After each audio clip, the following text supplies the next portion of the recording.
Hey friends, Kelly here. Welcome back to my channel. Today I'm actually going to share with you a tutorial on how I make stencils, and I'm going to share the process over on my Silhouette, and then I'm going to bring you back to my desktop here and show you how I use the stencil. But first I wanted to show you the project that I am creating these for. I have decided I want to play around with art journaling, so I've been working through creating some foundation pages, and I actually want to create a stencil that I can paint over one of these pages. So let me show you how I make my own stencils, and then I will show you how that final process looks in my project. Here are the simple supplies that you will need. A laminator of some sort is what I'm using. Your cutting sheet, your cutting mat for your machine. I use Silhouette. I do want to point out to you that if you have a mat that's really old and has very little stick to it, that might not be the mat to use. I'm using one that's relatively brand new, so it's super sticky, which is great because it holds down the laminate, but everything sticks to it. So this is a little stickier than I would prefer, but you want one that has some good stick to it still. And then you're going to need laminating sheets. So I'm using the 3mm.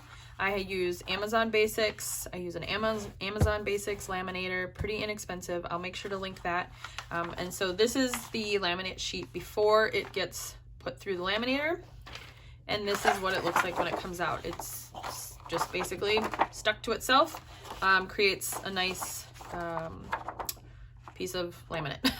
So those are the supplies you need outside of a cutting machine and the software to go with it. So let's jump into the tutorial. Okay, I'm going to go ahead and start here in Canva.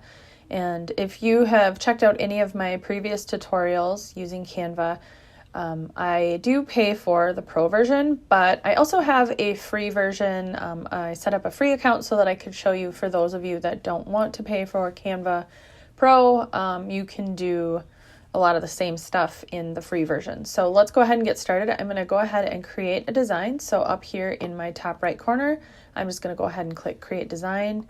I want to do a custom size. Now I know that for the project I'm probably using these for, I don't need anything super huge.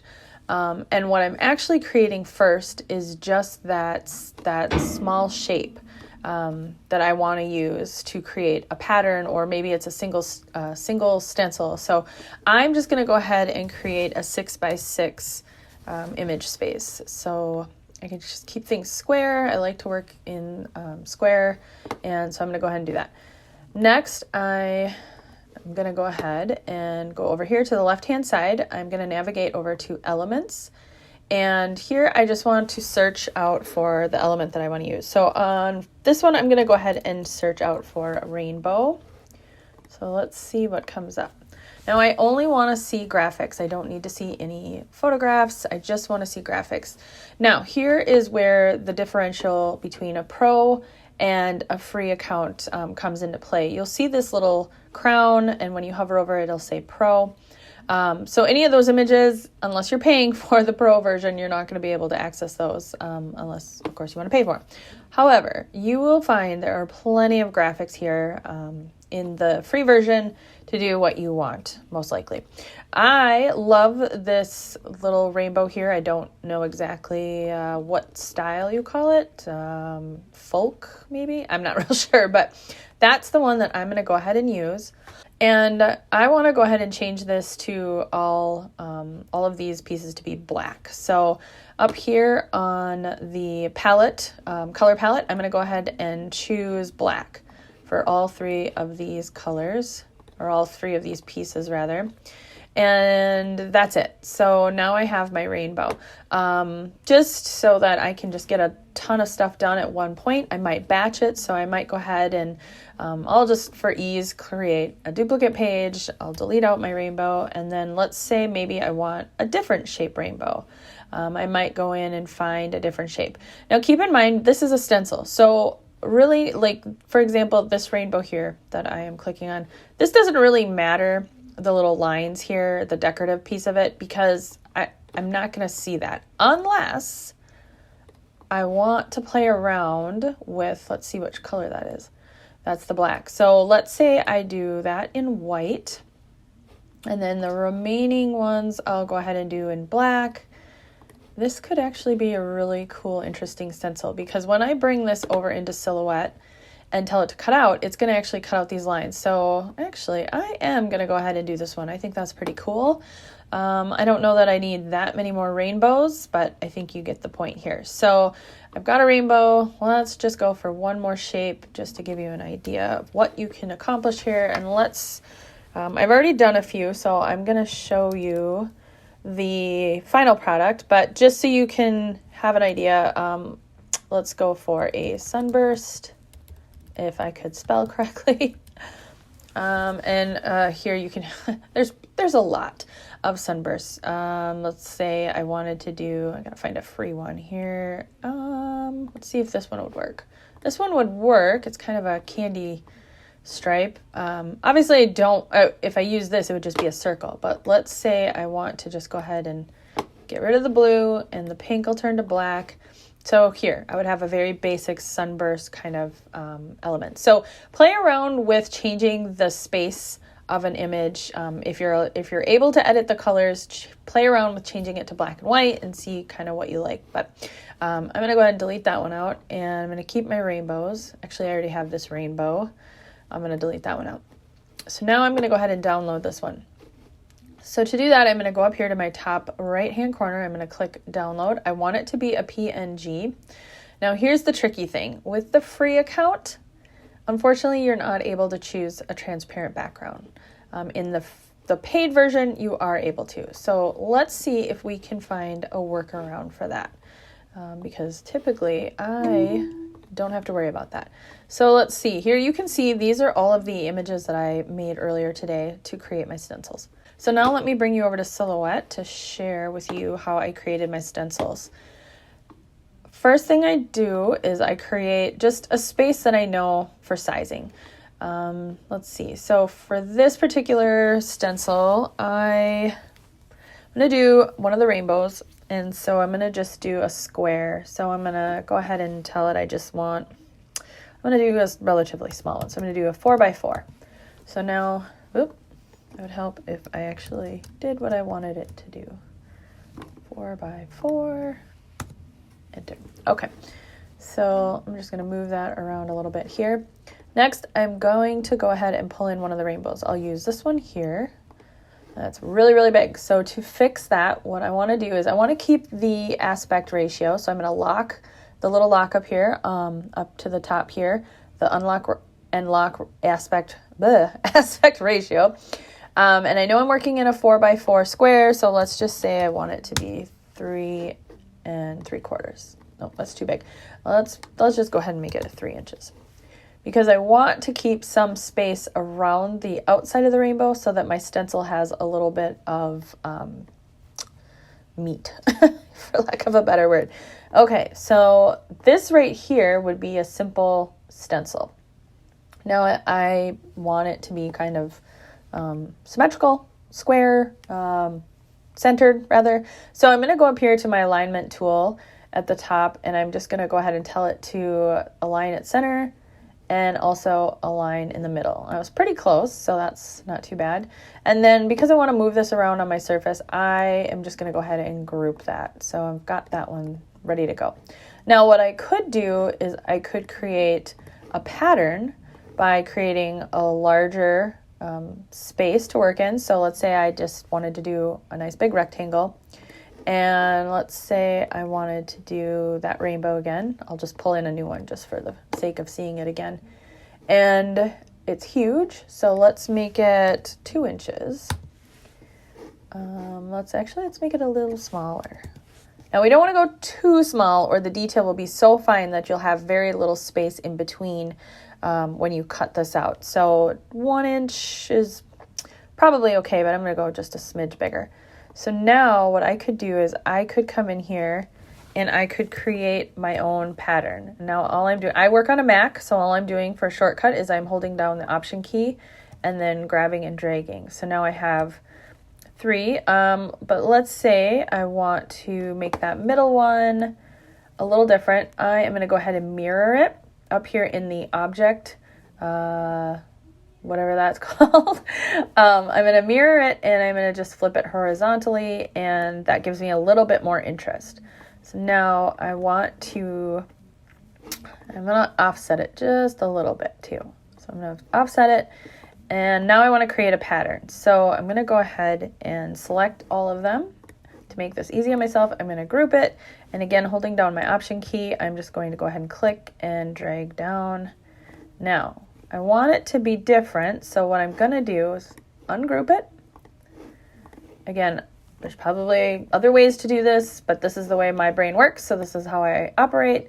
And this time, I'm going to flip the outer ones horizontally, and let's see, I want to flip this one back. I probably could have just, as it was a group, flipped all of them at one time, now that I think about it, but I didn't do that, so that's okay. Let's see. So I could do that, and then I could just go ahead, create that as a group, and now I have the two groups, and I could select all of them, and then just work my way down and create this fun pattern, which I actually really kind of like. I think I'm going to go ahead and cut that out as well. So let's see, I'm going to just give it a little bit more border on the outside, make it a little larger, and then now I want to make sure everything's centered. So for me, the easiest way I can do that to make sure nothing moves around is, again, I'm just going to use that good old group function.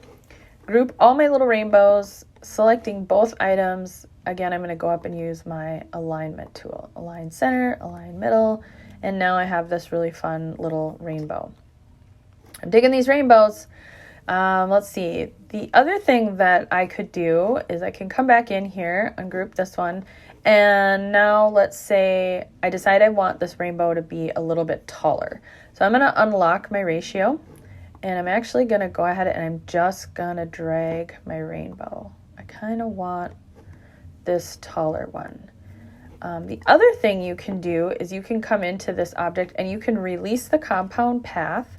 And now I have these rainbow pieces are all individual. So if I wanted to move them apart a little bit to give them a little more space, I'm just using my arrow key to just kind of spread them out a bit. So I can actually pull and stretch this outer piece. And now I can kind of manipulate this to be something that will work better for my style, the way it looks to me. And then for this one, I might like to just go ahead, pull it up a little bit. Maybe I want them to have a little depth. So now it's got kind of a different look with these kind of end pieces being staggered. It looks a little different. So I could totally do that. Maybe I want to actually even make this a bit skinnier. I could pull it back down, make them all even. Maybe I do want them even. I kind of like that look. So as you can see, you can really just play around with this and have a lot of fun and create all your own custom stencils. I think this is so fun. I'm just going to go ahead and group these. Sometimes I like to move this border out of the way. But now I need to make that a little bit bigger. So I'm just going to make some adjustments here. And let's see. Let's go ahead and move this one down a little. Get it out of the way. This one. Yeah, I like that. Okay, so again, I'm just going to go into my alignment tool, center it, get everything put back, and then let me get this one back up here to make sure it's going to actually get cut, have a lot of space. Now I could come in and I could make a couple more smaller stencils over here to not waste any of my laminate, but I got a lot of laminate, so I'm not particularly worried about that. But let me show you a few other stencils that I've gone ahead and created already.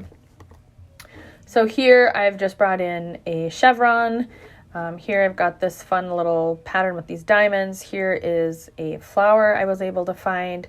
This actually came right out of the Silhouette software. I can't remember if it came with Silhouette Design Studio or if I purchased it. I don't recall, but that's another place you can find things. Maybe you already have cut files you could turn into a stencil.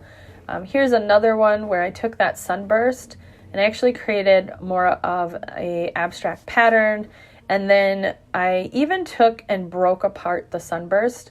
To do that, all I did, let me pull one in here real quick. Let's Let's actually make that much smaller. Let's go ahead and make it 3 inches just to work with. And let me get this out of the way for me here. So for this one, I can simply go in again to Object, Release Compound, and now each of these pieces is individual. So I could say I want to get rid of maybe the bottom half. I just used my cursor to drag across all of them, select them, and I'm just going to delete them. Now I have kind of this half sunburst, and I can group it, and now I can play with this in any which way I want. I can make it smaller, I can make it bigger, I can rotate it. So you can see that there's a lot of flexibility, especially when you're using these more simple shapes. So for this one, I've got this little small cross pattern, which I will use a lot. I'm not sure what I'm going to do with this one, but for my art journal, I think it'll be interesting. So it's kind of this like diagram pie shape thingy. I don't know what this is. I'm sure if you're a bullet journaler, this is very familiar. Probably looks like some sort of tracking thing. I don't know, but it was interesting, and so I've made a stencil out of that. Here I have that large sunburst. I have a couple of the rainbows. I have it in 2 different sizes. And then for the one that we just created, I have more rainbows. I really like rainbows. This particular one, I actually want to come in and make an adjustment before I cut, because when I went to cut it, and I'll show you why, I don't like right here. This is too close. It's not going to give me enough to hold on to when I'm doing any sort of painting or stamping. So this one, because of the size, it being so small, I don't think that's going to work very well. So I'm actually going to come in here and do the same thing I did before, where I'm going to maneuver and manipulate some of the parts. So I'm actually going to create a little bit more space between that, and I'm going to make this one a little skinnier. And let's see, pull this one out a little, so that I'm creating something that will work better for my project. Just go ahead again and group those, and I want to center it, alignment, and I'm good to go. Okay, so I am going to go ahead and get these cut out, and I'll show you what they look like cut out, and then I will show you what they look like when I use them in my project. Okay, so I've got all my stencils designed. I'm ready to cut. So I have my laminate material, which I've already gone ahead and created using my laminator. Again, I just have a very inexpensive Amazon Basics laminator, and I'm using the 3mm Amazon Basics laminating sheets. Love them. Perfect for this. I'm going to go ahead and send it to my silhouette, and this is just what works. Oh, look at here. We have that issue again. That rainbow might be just a little tight. I'm going to go ahead and cut this because I want to see what will happen. But in this view right here, I can tell that this might get really close, which will be potentially a problem because what I can see happening is my paint, which is what I'm primarily going to be using this for, is going to potentially get underneath that piece, that very thin piece, and bleed and kind of blotch. But I'm going to go ahead and cut it just so I can show you what that looks like. For my settings, I am going to go ahead, and I've already told it I want to use stencil material. I'm assuming that's Silhouette's own branded stencil material. I don't know. I just am using that as a baseline of starting because I'm assuming that what I'm using is probably the same thickness or near to what stencil material is according to Silhouette. But I'm going to go ahead and start there. The force is already at max. It's already set to the maximum. I'm impatient, so I'm going to tell it to go a little faster. I'm going to tell it to go twice. I want to really make sure that my cuts are done correctly and they get all the way through. And then the other thing I'm going to do is I'm going to manually tell it or adjust it and ratchet it up. So this is going to actually give me a deeper blade cut if I understand how my Silhouette works. Me and my Silhouette are not getting along very well right now, so I'm hoping that this thing does what I want it to. But this is not failed me yet. So this is what works for my machine. What you'll want to do is test it. So set up your parameters, and then down here you'll see right here on the bottom right hand corner of the software, you can test. If you do that, which I highly recommend, what it will do is create a tiny little test spot in the top left corner of your material. What it'll do is create a little square and then cut out a little triangle, and that way you'll know if you've got your settings correct. I'm not going to show you guys that because it's pretty simple. You can try that out on your own, but anytime you're cutting a new material, I highly recommend you use the test function. It's there for a reason. I have neglected it for a very long time, and trust me, just use the test function. So now I'm going to go ahead and send this, and then I will show you the finished product. Okay, here comes the fun part, and unfortunately I'm using a brand new mat. I did try to take a little bit of the stickiness off, so this might not be your exact experience, but mine is brand new. So, and it's now covered in hair because I dropped it on the floor, and that's super gross, but it is what it is. So now I'm just gonna go ahead and peel this up. Having some sort of spatula tool will be very beneficial to you here. But now you can see this, let me grab something so you can see it better. I don't know if you'll be able to see it any better there, but you can see now I have my rainbow outline. I have that one, and then I have these extra pieces. I don't really have a use for them. I don't know what to do with these extra pieces, but so I'm gonna throw them away. But maybe you have a good use for those. And then I have the smaller one here, which the stencil itself is great. It's peeling right off because I used a new mat. However, I am going to pay the price when I have to pull all these little individual rainbow pieces off. So I'm just going to pull this off. So there we go. There is my other rainbow. But let me show you a few other ones that I have gone ahead and created. Again, I hope that you can see with this background here. But here is that small one that I made that has kind of that, I don't know what to call it, that little diagram shape. This is the one with the very tiny little crosses. Here is the one with the sunburst.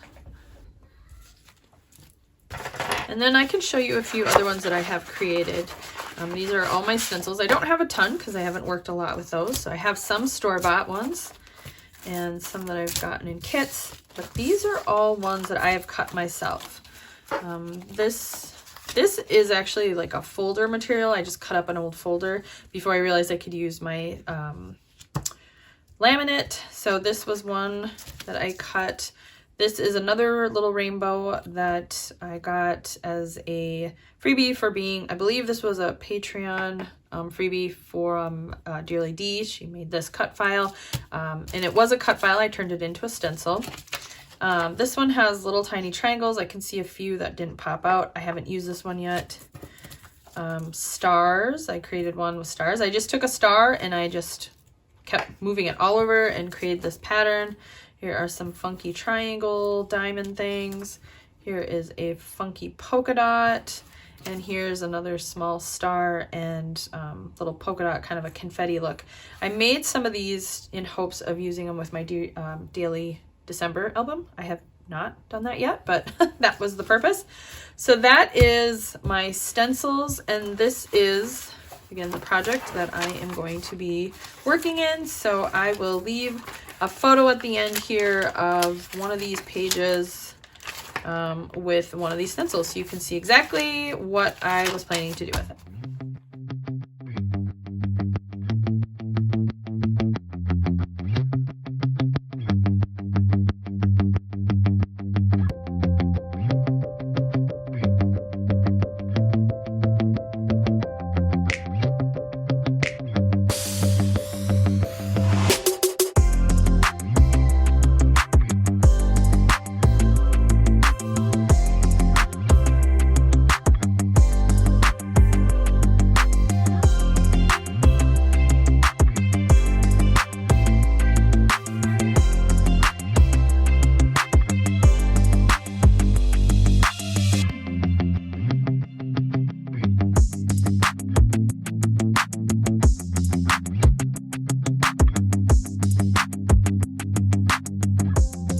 Well, I completely love it. It's exactly what I was hoping for and so much fun to play around with. Now I could use this in any sort of other Bible journaling or scrapbooking or really anything. So let your imagination run wild. I am going to go ahead and share one more little bonus here at the end using that rainbow that we pulled in that did not have a transparent background. So I will go ahead and leave that here at the very end of this video if that is something you're interested in checking out. Otherwise, friends, once again, thank you so much for joining me today.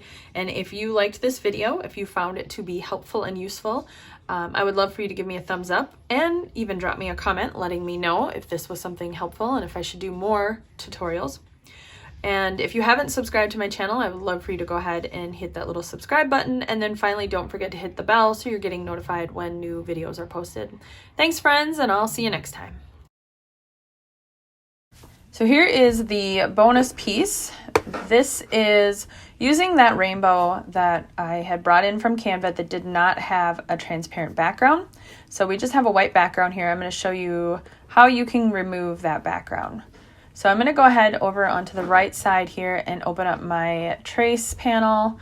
And I'm just going to go ahead and select all the area I want to go ahead and trace.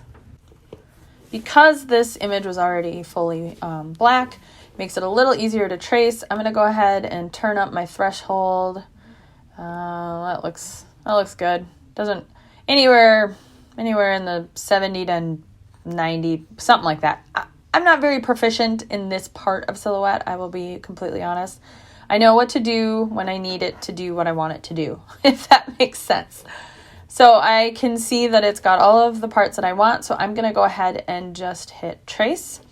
And then I can go ahead and select anywhere in that white background, and I'm just simply going to hit delete, and it's taken it all out. The other thing I want to do is it's all one piece. I'm going to go ahead and release the compound path. And the other thing would be to remove these parts here so that I can create this as one whole group.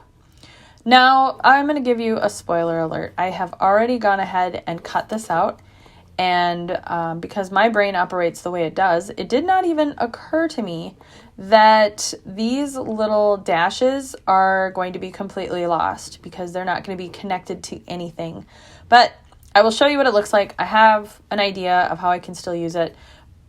The whole point of this really is to show you that you can still take a PNG or a JPEG. Actually, I don't work with JPEGs very often, but I can tell you a PNG, you can go ahead and trace it, do the steps I've just shown you, and remove that background so that you can also be using, if you're using the free Canva and you have to move PNGs over without a transparent background, I wanted you to know that you can still make your own stencils. You can still do it. It's just a few extra added steps. So I will go ahead and show you what the finished product look like and my little mistake. So as I stated, I've gone ahead and I've cut out my dashed rainbow that is no longer dashed because hopefully you can see that on camera. I just have another rainbow because the dashes, while they did cut out into this piece, which was completely removed. So my thought, and I made two other sizes as well, made a medium and then a just slightly smaller one. I kept the top arch of the rainbow because my thought is that I can hold on to this, and for what I'm using it for, it would work totally fine if I were to go ahead and stencil this onto my project, and then if I were to come over and use this piece and just stencil in the dashes, I could draw those in probably faster, but I'll play around with it. I'll keep it, but you know, mistakes can sometimes work out, and if nothing else, I have another rainbow stencil to work with.